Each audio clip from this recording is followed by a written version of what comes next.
وَلَقَدْ يَسَّرْنَا الْقُرْآنَ لِلذِّكْرِ فَهَلْ مِن مُّدَّكِرٍ۔ اور ہم نے نصیحت کے لیے قرآن کو آسان کر دیا، پس کیا ہے کوئی جو نصیحت قبول کرے؟ بسم اللہ الرحمن الرحیم۔ رب اشرح لی صدری ویسر لی امری واحلل عقدۃ من لسانی یفقہوا قولی۔ ربی زدنی علما، ربی زدنی علما۔ سورہ بقرہ آیت نمبر 238 to 248۔ ان آیتوں میں بنی اسرائیل کے بارے میں بتایا گیا ہے اور موسیٰ علیہ السلام کے بعد کے ان کے حالات کے بارے میں اور تابوت سکینہ کے بارے میں بھی بتایا گیا ہے۔ آیت نمبر 238۔ تمام نمازوں کا پورا خیال رکھو اور خاص طور پر بیچ کی نماز کا، اور اللہ کے سامنے باادب فرمانبردار بن کر کھڑے ہوا کرو۔ آیت نمبر 153 سے اسلامی عقائد اور احکام کا جو بیان شروع ہوا تھا وہ اب ختم ہو رہا ہے۔ آیت نمبر 153 میں یہ بیان نماز کی تاکید سے شروع ہوا تھا اور آخر میں دوبارہ نماز کی یہ اہمیت بیان جاری ہو رہی ہے کہ جنگ کے شدید حالات میں بھی امکان کی آخری حد تک اس کا خیال رکھنا ضروری ہے۔ بیچ کی نماز سے مراد عصر کی نماز ہے۔ اس کا خاص طور پر اس لیے ذکر کیا گیا ہے کہ عام طور سے اس وقت لوگ اپنا کاروبار سمیٹنے میں مشغول ہوتے ہیں اور اس مشغولیت میں بے پرواہی ہونے کا امکان زیادہ ہے۔ آیت نمبر 239۔ اور اگر تمہیں دشمن کا خوف لاحق ہو تو کھڑے یا سوار ہونے کی حالت میں ہی نماز پڑھ لو، پھر جب تم امن کی حالت میں آ جاؤ تو اللہ کا ذکر اور اس طریقے سے کرو جو اس نے تمہیں سکھایا ہے جس سے تم پہلے ناواقف تھے۔ جنگ کی حالت میں جب باقاعدہ نماز پڑھنے کا موقع نہ ہو، اس بات کی اجازت ہے کہ انسان کھڑے اشارے سے نماز پڑھ لے، البتہ چلتے ہوئے پڑھنا جائز نہیں۔ اگر کھڑا ہونے کا بھی موقع نہ ہو تو نماز قضا کرنا بھی جائز ہے۔ آیت نمبر 240۔ اور تم میں سے جو لوگ وفات پا جاؤ اور اپنے پیچھے بیویاں چھوڑ جاؤ تو وہ اپنی بیویوں کے حق میں یہ وصیت کر جایا کرے کہ 1 سال تک وہ ترکے سے نفقہ وصول کرنے کا فائدہ اٹھائیں گی اور ان کو شوہر کے گھر سے نکالا نہیں جائے گا۔ ہاں اگر وہ خود نکل جائے تو اپنے حق میں قاعدے کے مطابق وہ جو کچھ بھی کرے اس میں تم پر کوئی گناہ نہیں ہوگا، اور اللہ صاحب اقتدار بھی ہے، صاحب حکمت بھی۔ آخر میں طلاق کے جو مسائل چل رہے تھے ان کا ایک تکمل ضمنی طور پر بیان ہوا ہے جو مطلقہ عورت کے حقوق سے متعلق ہے۔ زمانۂ جاہلیت میں بیوہ عورت کی عدت 1 سال ہوتی تھی، لیکن اسلام نے پچھلے آیت نمبر 234 میں عدت کی مدت گھٹا کر 4 مہینے 10 دن مقرر کر دی۔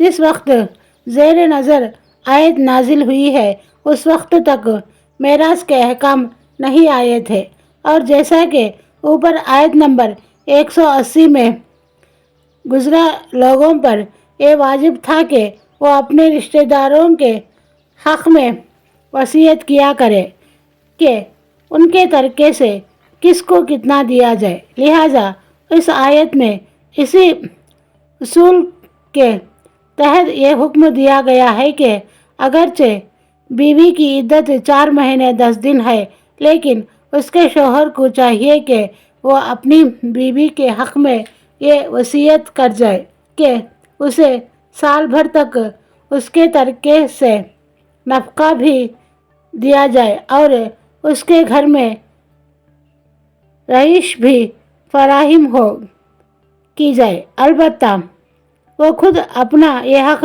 چھوڑ دے اور 4 مہینے 10 دن کے بعد شوہر کے گھر سے چلی جائے تو کچھ حرج نہیں۔ ہاں، 4 مہینے 10 دن سے پہلے اس کے لیے بھی شوہر کے گھر سے نکلنا جائز نہیں ہے۔ اگلے جملے میں جو کہا گیا ہے کہ ہاں اگر وہ خود نکل جائے تو اپنے حق میں قاعدے کے مطابق وہ جو کچھ بھی کرے اس میں تم پر کوئی گناہ نہیں ہوگا، اس میں قاعدے سے مراد یہی ہے کہ وہ عدت پوری کرنے کے بعد نکلے، پہلے نہیں۔ لیکن یہ سارا حکم میراث کے احکام آنے سے پہلے تھا۔ جب سورہ نساء میں میراث کے احکام آ گئے اور بیوی کا حصہ ترکے میں مقرر کر دیا گیا تو سال بھر کے نفقے اور رہائش کا یہ حق ختم ہو گیا۔ آیت نمبر 241 اور متعلقہ عورتوں کو قاعدے کے مطابق فائدہ پہنچانا متقیوں پر ان کا حق ہے۔ متعلقہ عورتوں کو فائدہ پہنچانے کا لفظ بڑا عام ہے، اس میں عدت کے دوران کا نفقہ بھی داخل ہے اور اگر ابھی مہر نہ دیا گیا ہو تو وہ بھی داخل ہے۔ نیز اوپر آیت نمبر 234 میں جس تحفے کا ذکر ہے وہ بھی اس میں شامل ہے۔ یہ تحفہ اس صورت میں تو واجب ہے جب کوئی مہر مقرر نہ ہوا ہو اور خلوت سے پہلے طلاق واقع ہو گئی ہو، لیکن جب مہر مقرر ہوا ہو تو اس صورت میں بھی مستحب ہے کہ متعلقہ عورت کو مہر کے علاوہ یہ تحفہ بھی دیا جائے۔ ان تمام احکام سے یہ بات واضح ہو رہی ہے کہ اول تو طلاق کوئی پسندیدہ چیز نہیں ہے اور اس کا اقدام اسی وقت کرنا چاہیے جب کوئی اور صورت باقی نہ رہی ہو۔ دوسرے، جب یہ اقدام کیا جائے تو نکاح کے تعلق کا اختتام بھی شرافت، فراخ دلی اور احترام سے خوشگوار ماحول میں ہونا چاہیے، دشمنی کے ماحول میں نہیں۔ آیت نمبر 242 اللہ اپنے احکام اسی طرح وضاحت سے تمہارے سامنے بیان کرتا ہے تاکہ تم سمجھداری سے کام لو۔ آیت نمبر 243 کیا تم ان لوگوں کا حال معلوم نہیں ہوا جو موت سے بچنے کے لیے اپنے گھروں سے نکل آئے تھے اور وہ ہزاروں کی تعداد میں تھے؟ چنانچہ اللہ نے ان سے کہا مر جاؤ، پھر انہیں زندہ کیا۔ حقیقت یہ ہے کہ اللہ لوگوں پر بہت فضل فرمانے والا ہے، لیکن اکثر لوگ شکر ادا نہیں کرتے۔ یہاں سے آیت نمبر 260 تک 2 مضمون ایک ساتھ بیان ہو رہے ہیں۔ بنیادی مقصد جہاد کی ترغیب دینا ہے، لیکن بعض منافقین اور کمزور طبیعت کے لوگ جہاد میں جانے سے اس لیے کتراتے تھے کہ انہیں موت کا خوف تھا۔ اس لیے دوسرا مضمون ساتھ ساتھ بیان ہوا ہے، جس کا حاصل یہ ہے کہ موت اور زندگی اللہ تعالیٰ کے ہاتھ میں ہے۔ وہ چاہے تو جنگ کے بغیر بھی موت دے دے اور چاہے تو شدید جنگ کے درمیان بھی انسانوں کی حفاظت کر لے، بلکہ اس کی قدرت میں یہ بھی ہے کہ وہ مرنے کے بعد بھی انسانوں کو زندہ کر دے۔ اس قدرت کا عمومی مظاہر تو آخرت میں ہوگا، لیکن اللہ تعالیٰ نے اس دنیا میں بھی چند ایسے نمونے دنیا کو دکھائے ہیں جن میں بعض لوگوں کو مرنے کے بعد بھی زندہ کیا گیا ہے۔ اس کی ایک مثال اس آیت میں 243 میں دی گئی ہے۔ ایک اشارہ آیت نمبر 253 میں حضرت عیسیٰ علیہ السلام کی طرف کیا گیا ہے، جن کے ہاتھوں اللہ تعالیٰ نے کئی مردوں کو زندہ کیا۔ تیسرا حوالہ حضرت ابراہیم علیہ السلام اور نمرود کے مقابلے میں آیت نمبر 258 میں اللہ تعالیٰ کے موت اور زندگی دینے سے متعلق ہے۔ چوتھا واقعہ آیت نمبر 259 میں حضرت عزیر علیہ السلام کا بیان فرمایا گیا ہے، اور اس سے اگلی آیت نمبر 260 میں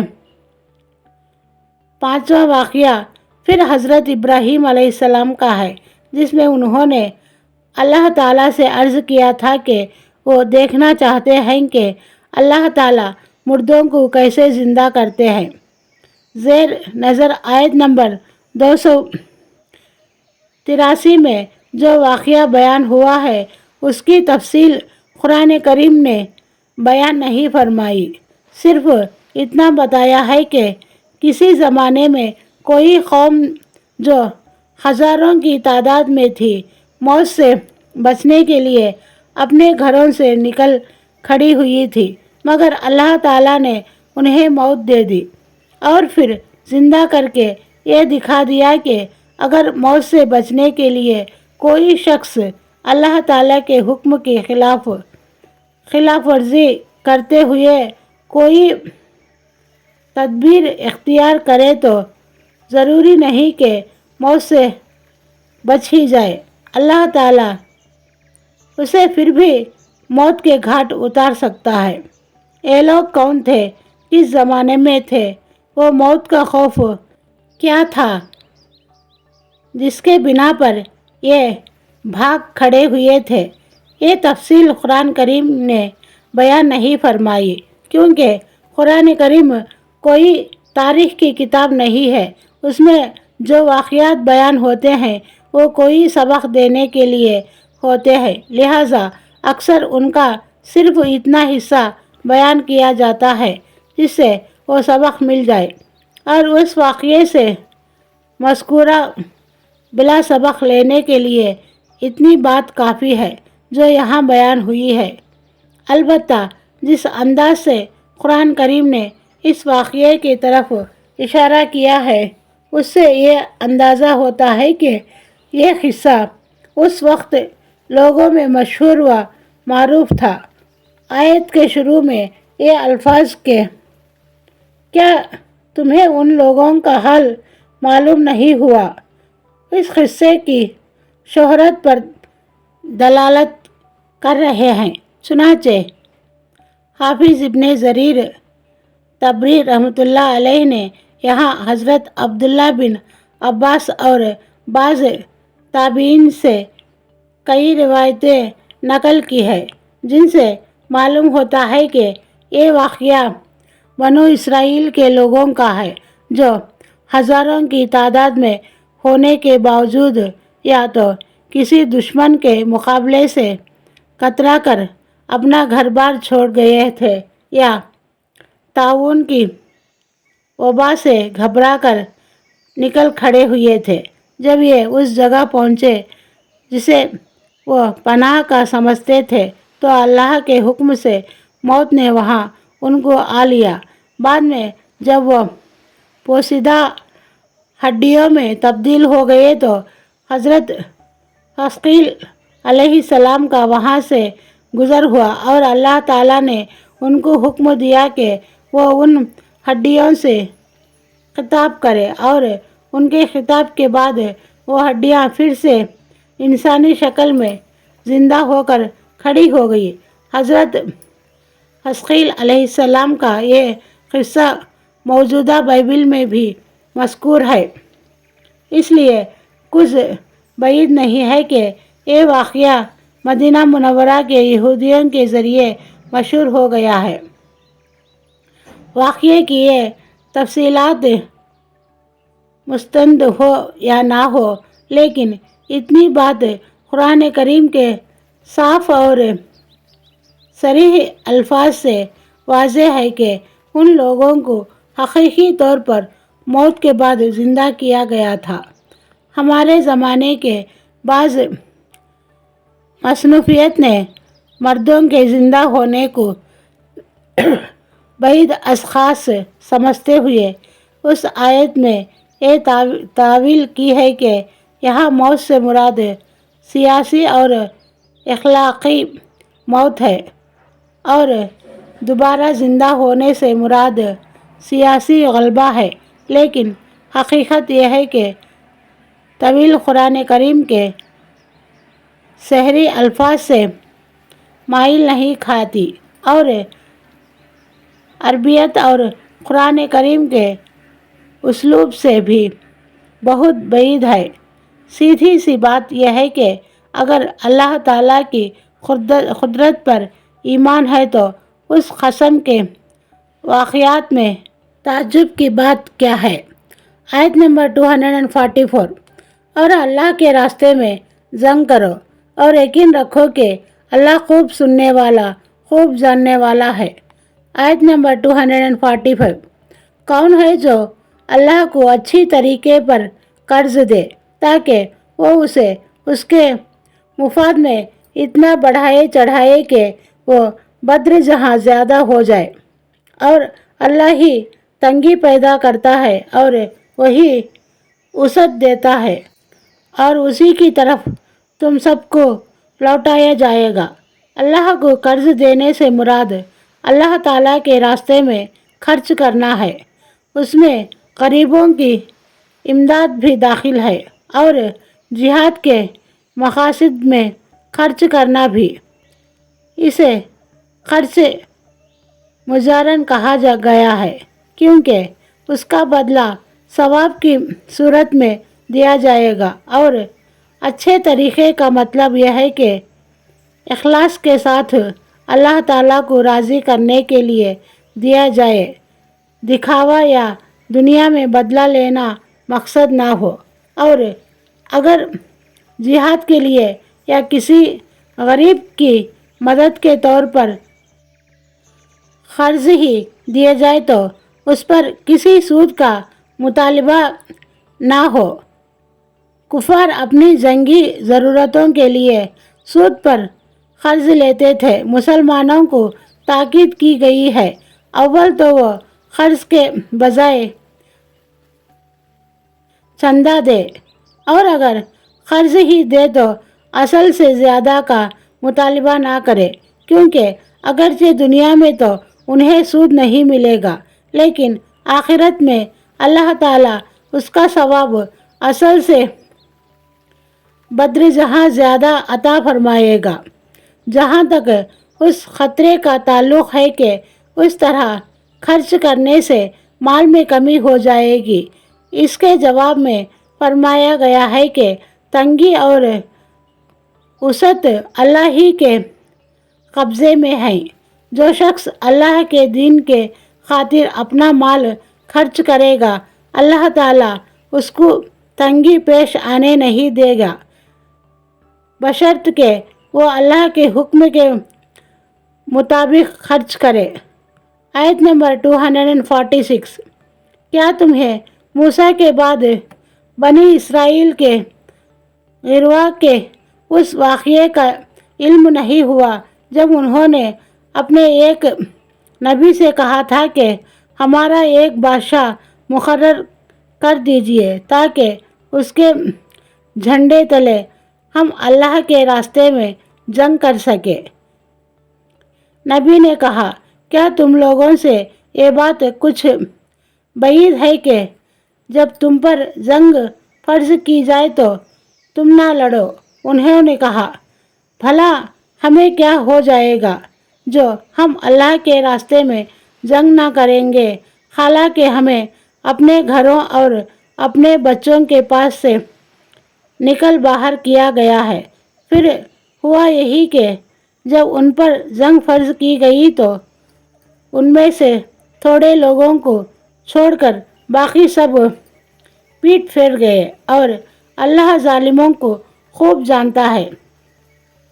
یہاں نبی سے مراد حضرت سموئیل علیہ السلام ہے، جو حضرت موسیٰ علیہ السلام کے تقریباً 350 سال بعد پیغمبر بنائے گئے تھے۔ سورہ مائدہ میں مذکور ہے کہ فرعون سے نجات پانے کے بعد حضرت موسیٰ علیہ السلام نے بنی اسرائیل کو عمالقہ سے جہاد کرنے کی دعوت دی تھی، جو بنی اسرائیل کے وطن فلسطین پر قابض ہو گئے تھے، مگر بنی اسرائیل نے انکار کر دیا، جن کی سزا میں انہیں صحرائے سینا میں محصور کر دیا گیا، اور اسی حالت میں حضرت موسیٰ علیہ السلام کی وفات ہو گئی۔ بعد میں حضرت یوشع علیہ السلام کی قیادت میں فلسطین کا ایک بڑا علاقہ فتح ہوا۔ حضرت یوشع علیہ السلام آخر عمر تک ان کی نگرانی کرتے رہے اور ان کے معاملات کے تصفیہ کے لیے قاضی مقرر کیے۔ تقریباً 300 سال تک نظام اسی طرح چلتا رہا کہ بنی اسرائیل کا کوئی بادشاہ یا حکمران نہیں تھا، بلکہ قبیلوں کے سردار حضرت یوشع علیہ السلام کے مقرر کیے ہوئے نظام کے تحت قاضی ہوا کرتے تھے۔ اس لیے اس دور کو قاضیوں کا زمانہ کہا جاتا تھا۔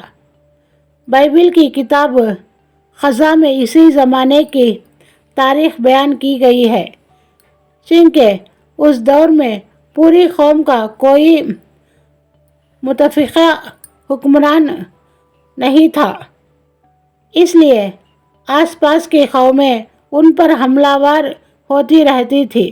آخر میں فلسطین کی بت پرست قوم نے ان پر حملہ کر کے انہیں سخت شکست دی، اور وہ متبرک صندوق بھی اٹھا کر لے گئے، جن میں حضرت موسیٰ اور حضرت ہارون علیہ السلام کی کچھ یادگاریں، تورات کا نقشہ اور آسمانی غذا من کا مرتبان محفوظ تھا، اور جسے بنی اسرائیل تبروک کے لیے جنگوں کے موقع پر آگے رکھا کرتے تھے۔ حالات کے اس پس منظر میں ایک قاضی حضرت سموئیل علیہ السلام کو نبوت کا منصب عطا ہوا۔ ان کے دور میں بھی فلسطینیوں کا ظلم و ستم جاری رہا، تو بنی اسرائیل نے اس سے درخواست کی کہ ان پر کوئی بادشاہ مقرر کر دیا جائے۔ اس کے نتیجے میں طالوت کو بادشاہ بنایا گیا، جس کا واقعہ یہ مذکور ہے۔ بائبل میں 2 کتابوں حضرت سموئیل علیہ السلام کی طرف منسوب ہے۔